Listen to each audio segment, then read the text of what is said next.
Halo, selamat pagi, siang, sore, malam, good people. Jadi, bertemu lagi dengan saya, Muhammad Ivan Syaputra.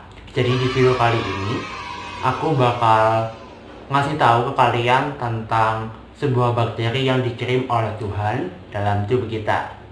Sebelum itu, jangan lupa untuk di like, komen, dan subscribe akun YouTube ini agar bisa bermanfaat untuk kita semua.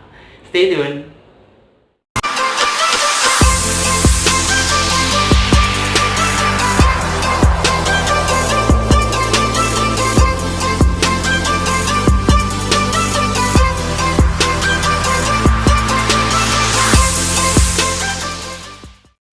Hello good people, gimana kabar kalian hari ini? I wish that kalian stay healthy, kalian bahagia, dan kalian tetap stay at home. Dan don't panic ketika berada di pandemi COVID-19, tapi nggak santuy juga ya. Sampai santuy-santuynya itu kalian keluar tanpa pakai masker, kalian tetap nongkrong dengan teman-teman kalian tidak menerapkan physical distancing or social distancing. Please don't do that buat kalian nonton video ini. Mari kita sama-sama membantu pemerintah dan tenaga medis untuk memutus rantai dari COVID-19.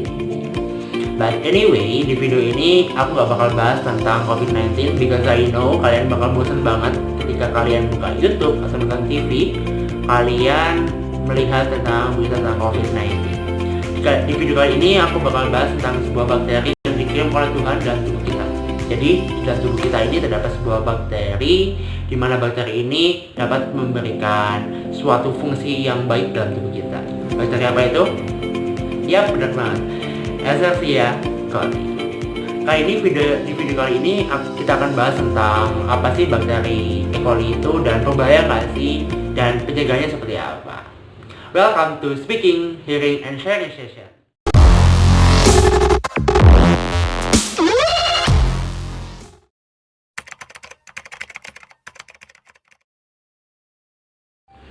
Nah, ngomong-ngomong masalah bakteri Escherichia coli atau biasa disebut dengan E. coli, di mana bakteri ini memang kita ketahui bahwa bakteri ini ada dalam tubuh kita, terutama di usus besar manusia. Karena kenapa? Fungsi dari bakteri ini adalah membantu dalam pembusukan feses dan pembentukan vitamin K, seperti itu.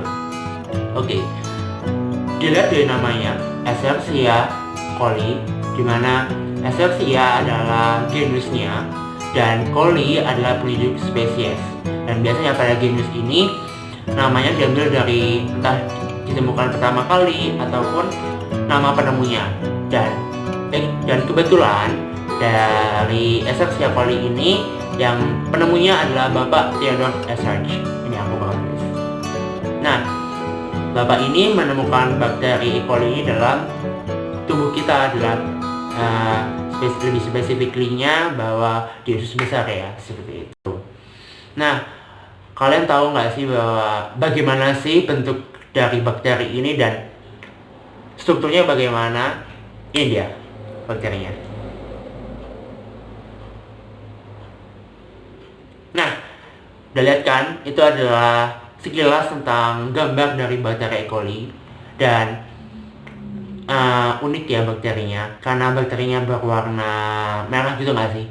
Karena bakteri ini termasuk dalam bakteri gram negatif. Mengapa? Karena bakteri gram negatif itu berwarna kemerahan, seperti itu. Karena bakteri itu dibagi jadi dua dalam hal pewarnaan, ada bakteri gram positif dan gram negatif, di mana bakteri gram positif lebih condong ke warna biru dan bakteri gram negatif lebih condong ke warna merah, seperti itu. Nah, kali ini dia, aku juga udah menyediakan gambarnya. Lihat nggak sih? Tuh, ini adalah tadi yang udah kalian lihat. Tuh. Dan mari kita membahas tentang struktur bakteri. Nah, kali ini di struktur bakteri ini aku udah nyiapin juga. Tadi aku juga sempat ngasih tahu ke kalian tentang gambarnya. Udah pada tahu nggak sih bahwa apa sih fungsi dari macam-macam struktur dari bakteri? Oke, kita bakal bahas satu-satu ya. Jadi kali ini ada pili atau fili, ya itulah. Jadi pili ini berfungsi sebagai tempat bersih bakteri untuk melekat pada substrat. Karena bakteri akan melekat pada substrat dan juga sebagai tempat keluarnya materi genetik ketika saat melakukan konjugasi. Lalu kita masuk ke ribosom, di mana ribosom ini sebagai tempat untuk mensintesis protein. Karena protein itu harus disintesis terlebih dahulu agar dapat dipakai oleh si bakteri, seperti itu. Lalu lebih ke dalam lagi ada namanya kapsul. Bakteri itu dibagi jadi dua, ada bakteri yang berkapsul sama yang enggak. Dan kebetulan bakteri E. coli ini termasuk bakteri yang berkapsul, di mana kapsul ini melindungi bakteri dari goncangan, seperti itu. Dan juga kita masuk ke dalam lagi, itu ada dinding sel, bukan membran sel terlebih dahulu ya. Aku bakal bahas tentang dinding sel, karena dinding sel ini berfungsi untuk mempertahankan bentuk dari bakteri itu. Lalu kita masuk ke membran sel. Jadi membran sel ini dia yang berfungsi untuk mengatur keluar masuknya cairan atau organisme atau apapun dalam tubuh si bakteri ini. Lalu kita masuk ke wilayah nukleolit atau DNA atau materi genetik, bisa DNA atau RNA. Lalu kita masuk ke flagel. Jadi bakteri bisa juga bergerak, teman-teman. Mereka bisa bergerak di suatu cairan, dia dibantu oleh namanya flagel. Dan flagel ini ada banyak macamnya, dan kebetulan bakteri E. coli ini termasuk dalam tipe peritrik, di mana flagelnya berada di seluruh tubuh. Dan juga yang tadi itu ada mesosom, di mana mesosom ini merupakan, dia sebenarnya adalah membran sel, tapi dia melapuk ke dalam dan berfungsi sebagai penghasil energi dalam bakteri ini.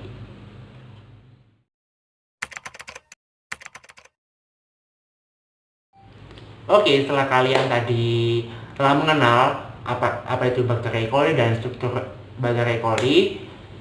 Oke, tadi aku lupa bahwa sebenarnya bakteri E. coli ini merupakan bakteri anaerob fakultatif, sehingga dia itu bisa hidup tanpa oksigen atau memerlukan oksigen, seperti itu. Dan bakteri E. coli ini dalam tubuh berbahaya atau tidak sih? Seperti yang saya bilang tadi, bahwa bakteri ini berfungsi sebagai pembusukan feses dan pembentukan vitamin K. Namun ada beberapa jenis bakteri E. coli yang sangat berbahaya dalam tubuh, seperti enterotoksigenik, enteropatogenik, dan STEC, dan masih banyak lagi seperti itu.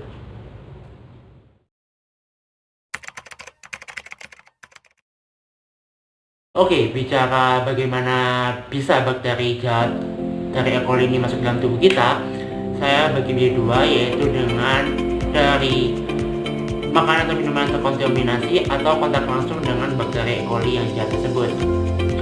Poin yang pertama yaitu adalah berasal dari makanan atau minuman yang terkontaminasi. Seperti kita tahu bahwa sebenarnya untuk makanan di street food, makanan di pinggir jalan itu kita juga harus lebih ekstra hati-hati. Boleh mengonsumsi, tapi kita harus tahu bahwa apakah makanan tersebut bersih, sehingga kita harus mengetahui kebersihan dari makanan tersebut agar kita terbebas dari bakteri E. coli yang jahat. Next, selanjutnya yaitu adalah berkontak langsung dengan bakteri E. coli jahat.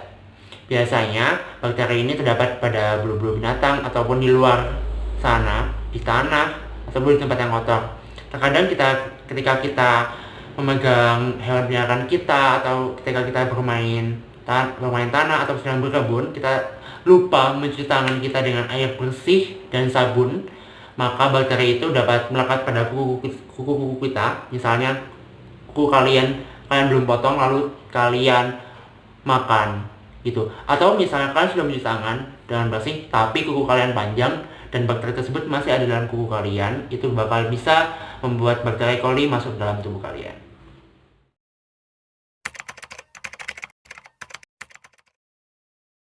Nah, kalau bicara masalah gejala yang dialami ketika kita terinfeksi dengan bakteri jahat ini, banyak macamnya, seperti mual, pusing, diare, lalu kita mengalami dehidrasi akibat dari diare tersebut ya. Dan teman-teman perlu tahu bahwa masa inkubasi dari bakteri ini itu selama 3 atau 4 hari. Jadi ketika kalian misalnya hari ini mengalami diare, bahwa tidak menutup kemungkinan bahwa kalian bukan hari itu juga terinfeksi dengan bakteri E. coli yang jahat, tapi 3 hari yang lalu atau 4 hari yang lalu bakteri ini masuk dalam tubuh kalian, lalu bakteri ini menginfeksi kalian dan efek yang ditimbulkan setelah dari 3 atau 4 hari seperti itu.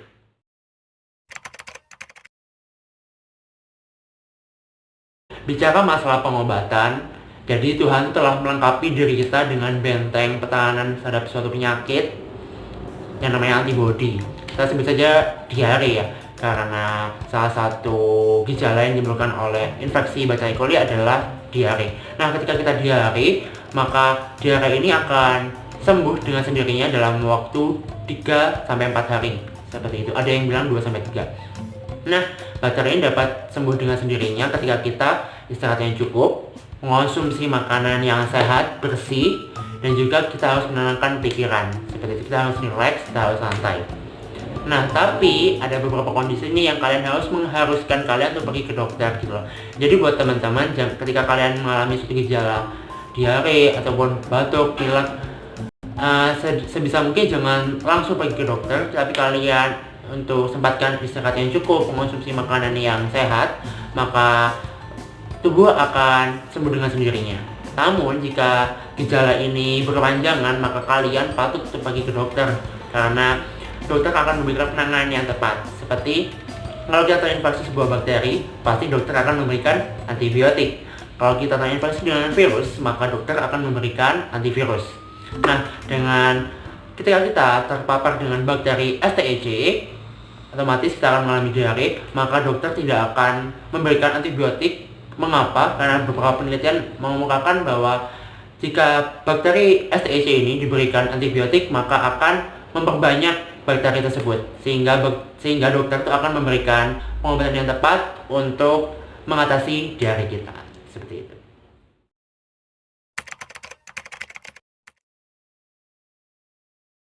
Nah, berbicara dengan masalah pencegahan, pastinya ini adalah final dari isi video kali ini, masalah pencegahan biar kita tidak terinfeksi dengan bakteri E. coli ini. Langkah yang pertama kalian bisa lakukan adalah yaitu mencuci tangan ketika kalian keluar dari kamar mandi atau membersihkan popok bayi. Jadi ketika kalian dari kamar mandi, entah itu kencing ataupun buang air besar, kalian harus cuci tangan dengan sabun, dengan bersih dan benar pastinya ya. Dan juga ketika kita membersihkan popok adik kita, ponakan kita ataupun anak kita mungkin, hingga itu kita harus cepat-cepat cuci tangan. Selanjutnya yaitu adalah cuci tangan ketika kalian mau dan setelah, sebelum dan setelah makan, maksudnya seperti itu.